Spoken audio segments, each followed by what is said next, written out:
and welcome to Bedtime Stories with CrispySkates. And we are picking up where we left off last week with The Wind in the Willows by Kenneth Grahame. Okay, so we'll just back up about half a page, just a little bit. Okay, excuse me. Mole reached down a lantern from a nail on the wall and lit it, and the rat, looking around him, saw that they were in a sort of a forecourt. A garden seat stood on the right of the side of the door, and on the other a roller. For the mole, who was a tidy animal when home, could not stand having his ground kicked up by other animals into little runs that ended up into heaps of earth. On the walls hung wire baskets with little ferns in them, alternating with brackets carrying plaster status, Garibaldi, and Infant Samuel, and Queen Victoria, and other heroes of modern Italy. Down on one side of the forecourt ran a skittle alley with benches along it and a little wooden tables marked with rings hinted at beer mugs. In the middle was a small round pond containing a goldfish, surrounded by a conch-shell border. Out of the center of the pond rose a fanciful erection clothed in more conch shells and topped by large silvered glass balls that reflected everything all wrong and had very pleasing effect. Mole's face beamed at the sight of these objects so dear to him, and he hurried through the door. At the lit a little lamp in the hall and took a glance around his old home. He saw the dust lying thick on everything, saw the cheerless, deserted look on the neglected house and its narrow, meager dimensions, its worn, shabby contents, and collapsed again on the hall chair, his nose in paws. Oh, Ratty. Oh, hi. Welcome. Oh, Ratty, he cried dimly. Why ever did I do it? Why did I bring you to this poor, cold little place on a night like this? You might have been at a river bank by this time, toasting your toes before the blazing fire, with all your nice things about you. Oh, hi, Edras. Thank you. Thank you so much. It's nice to see you tonight. The rat paid no heed to his doleful self-reproaches. He was running here and there, opening doors, inspecting rooms and cupboards, and lighting lamps and candles and sticking them up everywhere. What a capital little house this is, he called out cheerfully. So compact, so well planned. Oh, thank you for the sub. That's so sweet of you. I really appreciate you. Thank you. So well planned. Everything here in its place. We'll make a jolly night of it. The first thing we want is a good fire. I'll see to that. I always know where to find things. So this is the parlor. Splendid. Your own idea. Those little sleeping bunks in the wall. Capital. Now I'll fetch the wood and the coals and get a duster mole. You'll find one in the drawer in the old kitchen table and try to smart things up just a bit. Bustle about, old chap. Aw, thank you. You're so sweet. I appreciate it, Estras. Encouraged by his inspiriting companion, the mole roused himself and dusted and polished with energy and heartiness, while Rat, running to and fro with armfuls of fuel, soon had. Let's change the page.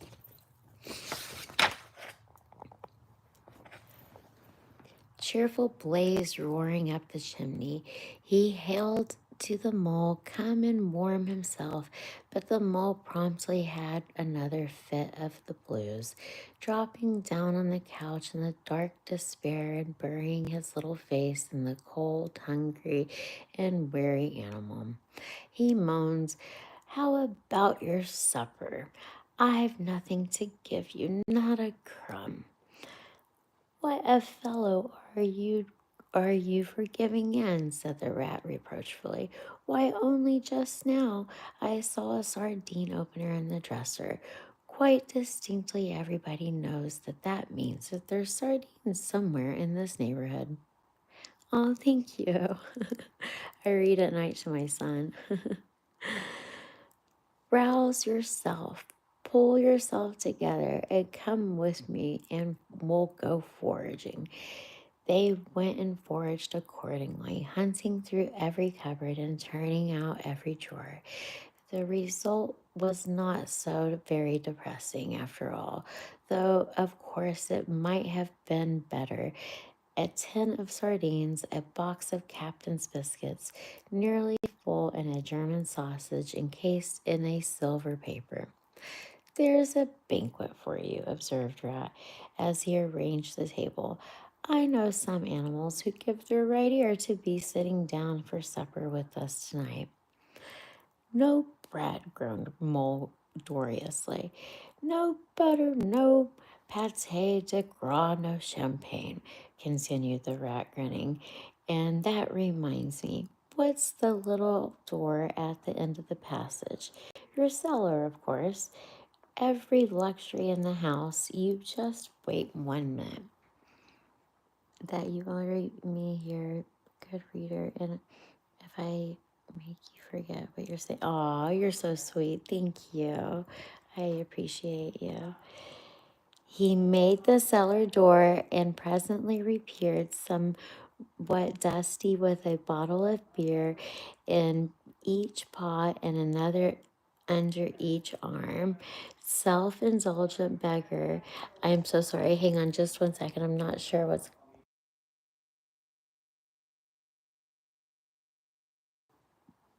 Hey,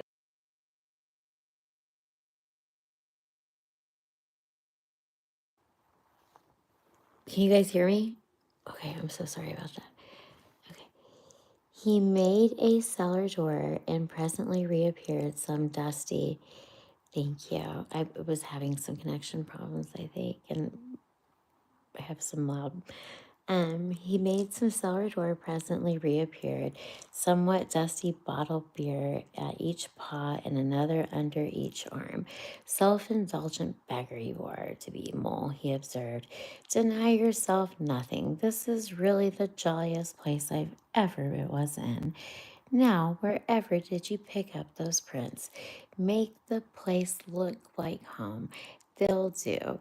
No wonder you're fond of it, Mole. Tell us about it and how you came to make it what it is."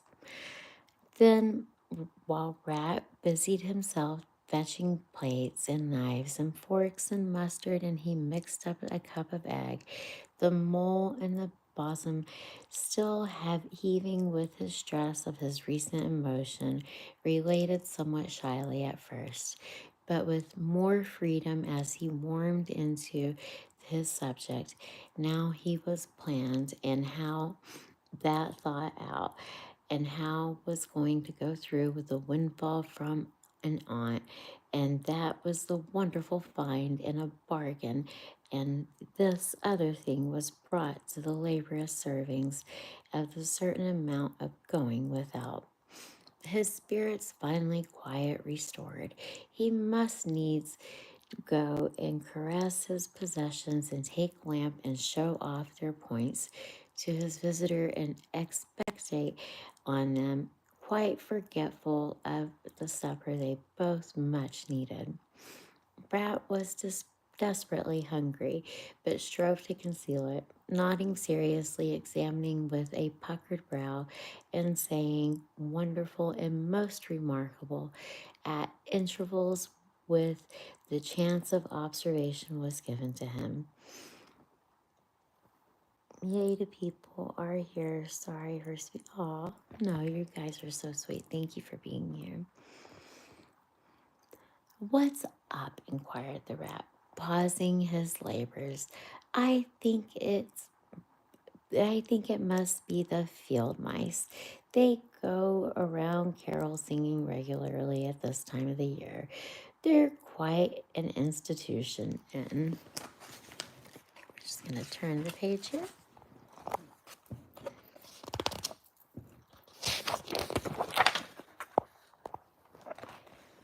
These parts, and they never pass me over. They come to Mole and last of all. I used to give them hot drinks and supper too sometimes when I could afford it.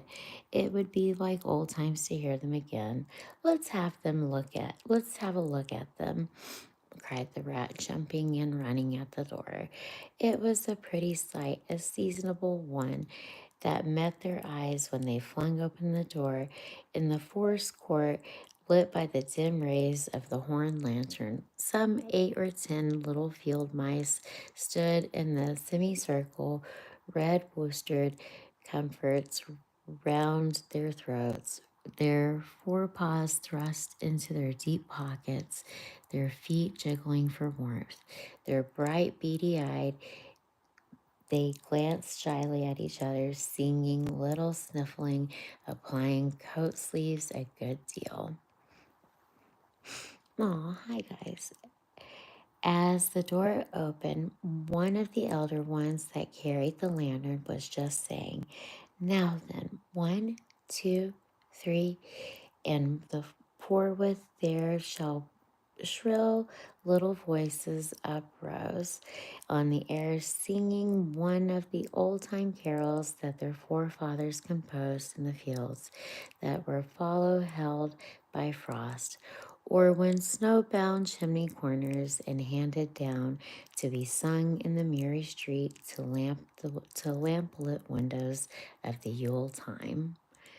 All right, you guys, we have a sleeper. I hope you have a wonderful night. Thank you for listening, and until tomorrow night, keep it crispy, y'all. Good night. Sweet dreams.